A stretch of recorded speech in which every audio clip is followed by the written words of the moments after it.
Philosophers talk to our times towards an ethnography of a self-poisoning mind. It goes without saying that the idea that capitalism before it started to market addiction was somehow innocent is nonsense. It also goes without saying that the idea that capitalism hadn't one time marketed addictive drugs before also is nonsense. There are two main periods, epochs, I suppose, types of drugs that were marketed. First, there was opium, always slightly disrespectful, always signalling the villains in a Dickens character. The really evil capitalists are always selling opium, from Little Dorrit onwards. And indeed, in his final book, the book he never completes, the measure of the evil of the do-gooder, who is actually a murderer, is marked by his use of opium and the dreams he has. The dark, dark opium dreams that you can follow are taking him to stranger and stranger places, so that he confesses the murder before he ever does it in his dreams. And it was famed, the passages that Dickens writes in Edward Drood, although it's never formally published, become justly celebrated as a successful capture, not just of the dream of opium, but of how it leads the mind on and opens it up in different ways, makes it see what it already was dreaming. But that encounter, the 19th century novelist encounter with opium, was of course only half the story of opium. The reason why opium was slightly disreputable in Victorian England was to whom and to why it was marketing. Opium was the cause of the two opium wars in the 1840s and 50s in China that marked the dominance of the West over the East. Up to about 1840 something or other, silver had flowed from Europe to China. China sold tea, porcelain and silk, and all of them were commodities that the traders wanted, and wanted in great numbers. And it took a while for the British, and then the British and the French, to find what the Chinese would buy. And it took until they started to growing opium in Bengal and exporting it to China. And China twice tried to ban the opium trade, tried to force people to not take this drug that drained their coffers dry, then may reverse single-handedly the flow of silver, so that year on year China became progressively poorer and the West progressively wealthier. But twice, first the British sending a gunboat in the First Opium War, and then the French and the British, in short, sharp wars, they forced the Chinese ports open and forced them to accept the trade of opium. The British also annexed, well, for an extended lease, Hong Kong in the same time, and thereby used opium as a way to enslave an empire. It was a very effective reversal of the flow, for the flow of opium went one way and the flow of silver went the other. Drug and marketing drugs was then something you did in foreign lands, and those that used it at home were somehow suspect, caught in ever-darkening dreams. Conan Doyle does exactly the same in one Sherlock Holmes story. The Man with the Twisted Lip. I think it's The Man with the Twisted Lip. It starts off in an opium den, and with the same kind of oriental feel. Opium, and therefore heroin, were always seen to be something the British Empire did to something else. It was the crack troops, the ultimate crack troops of capitalism, that destroyed economies that were trying to pull themselves out of capitalism. It is very interesting, and I doubt it's ironical, because she will certainly know the history, that China will manage to defund the West through addictive products, I mean phones and the like. and thereby reverse, finally, the humiliation of the Opium Wars. It will not be something he doesn't know that he is doing. He's cleverer than that. So, one sort of drug was marketed elsewhere as the final shock piece, but the other has a much sadder history. First, I ought to tell you the book I'm getting this from, just because really, which will be The Freudian Fallacy. I don't know that I've talked about the Freudian fallacy on this channel. I might have done it once, right at the beginning. The Freudian fallacy was the first academic book I ever bought and read cover to cover, all by my poor little selves. I was 17. And it is a book that deconstructs Freud and traces his cocaine use, through tracing his cocaine use. Famously, Freud's first paper in something like 1881 was called Über Coca, and was really a eulogy to what he saw as a magical substance that had just come to Europe, and he argues is a universal panacea, the absolute antidote to opium, the absolute antidote to alcoholism, with no addictive products of its own, no side effects. A little bit will pep you up, cheer you up, turn depression into happiness. He also misses its only pharmacological use, which was as a local anaesthetic. That was discovered somebody else. Freud would later claim that he discovered it, and the other person nicked the idea.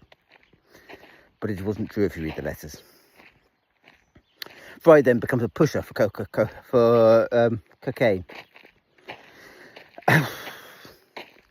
And there is this for a while, and then he kind of trails off. But there's a lot of evidence in the Fleiss letters that throughout the critical period of his writing in the 1890s, Freud was using cocaine. And what was more, so were his patients, because he's prescribing it. And the entire invention of the unconscious, the entire invention of the concepts of repression and even the Oedipal complex are caught up with Freud's cocaine use. And Thornton will talk about how when you are caught up in the ravages of the cocaine, your brain makes lightning jumps from here and there. It declares endlessly its enlightenment. It assumes that it alone knows, that everyone else is paranoid, everyone else is conspiring against the truth that it alone sees. And those are all languages, of course, Freud uses in the 1890s. The Oedipal complex is just a cocaine jump in the mind. And the paranoia by which he defends it against the world is just the paranoia of a drug user. More than that, Thornton says, if you really want to learn about cocaine, you have to go to where it was really marketed.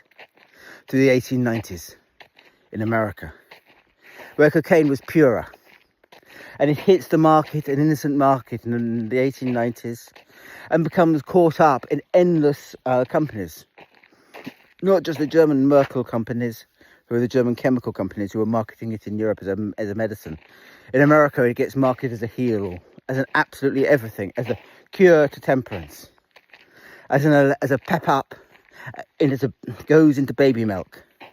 It goes into goes into dental treatments. It goes into every pill and every potion, with the results that you might well expect. The entire nation becomes addicted to how it gets its cocaine. There were sad people who were getting through kilo upon kilo of snuff because the snuff was linked to cocaine. There was further stories of babies that died having had the dental treatment rubbed into their gums, or of dentists who took all their clothes off and danced in the street, declaring their enlightenment, declaring their genius.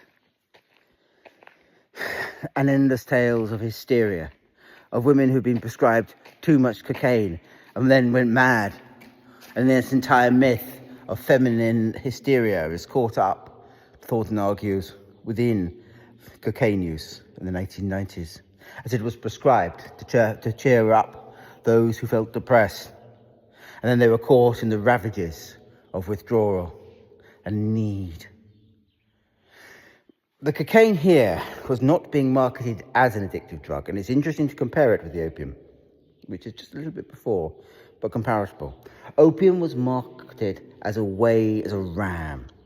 It was marketed as a way to smash into something.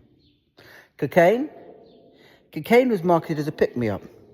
It was as if the euphoria was felt to be the natural state of humanity. That enlightenment would be the natural state of humanity.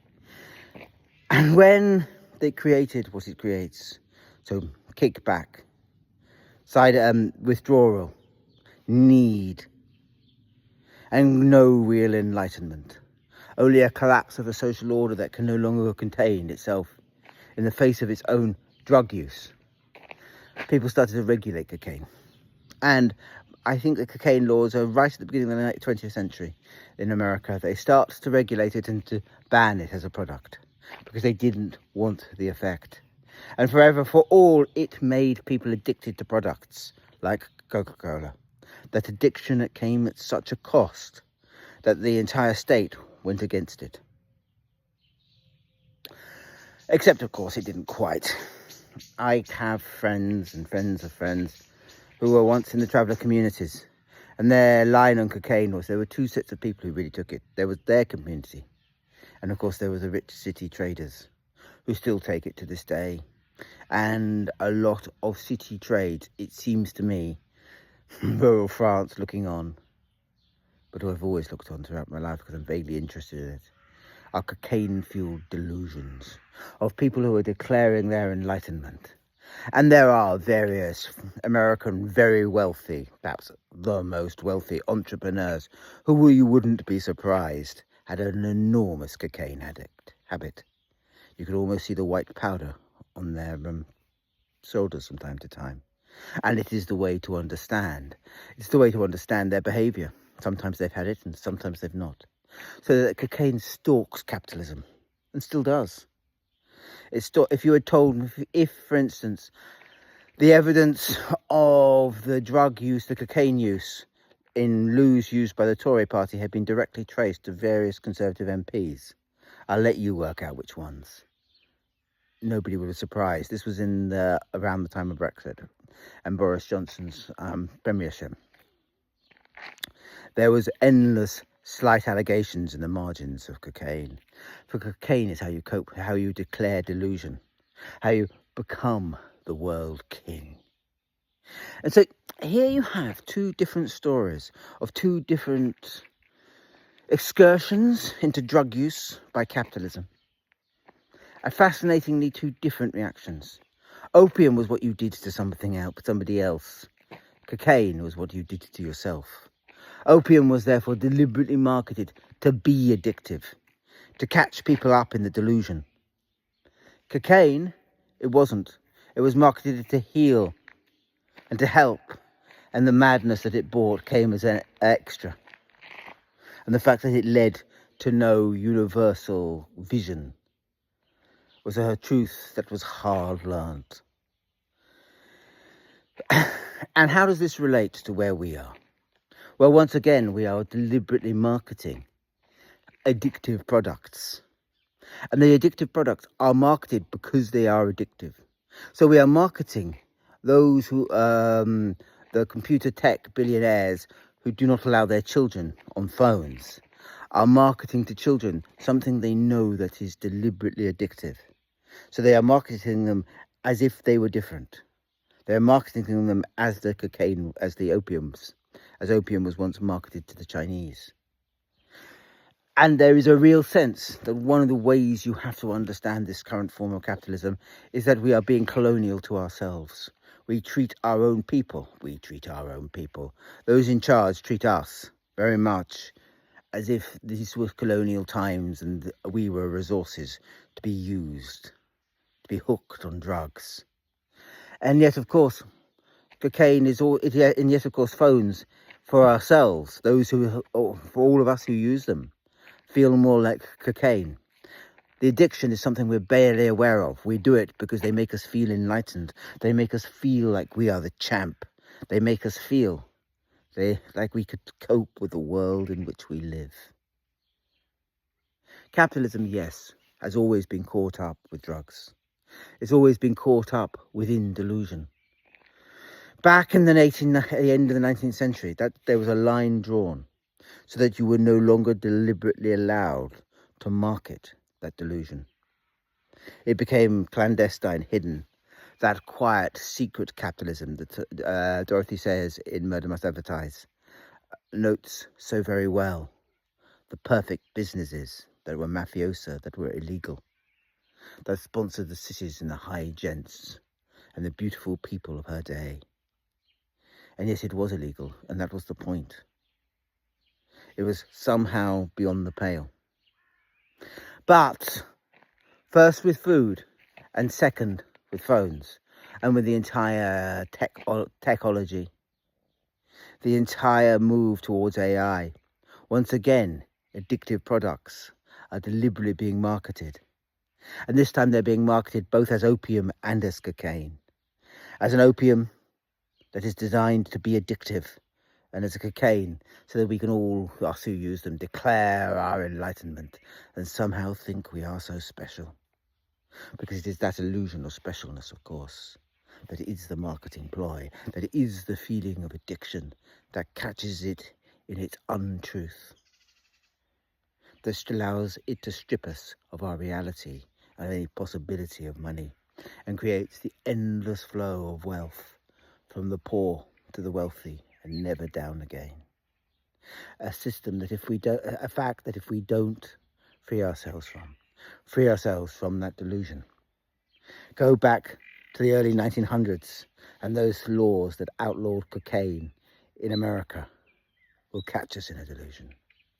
But certainly in the case of cocaine, the delusion did stop. And in the case of China, in the end, China fought back. History, if history can teach anything, shows that marketing of endless drugs has a limit. It has a point where it becomes ludicrous because it has no internal buffer of its own, only its ultimate stupidity, the way it malforms the mind and tricks it. And humans, as I said yesterday, don't like tricks in the end. So that the idea that this manufacture of drugs is the only possible truth is what will happen now until the collapse of civilization in about 10 years' time or whatever. It's a delusion. It could be stopped. We really could do it. If only, as they had in the early 1900s, we had the will to do it.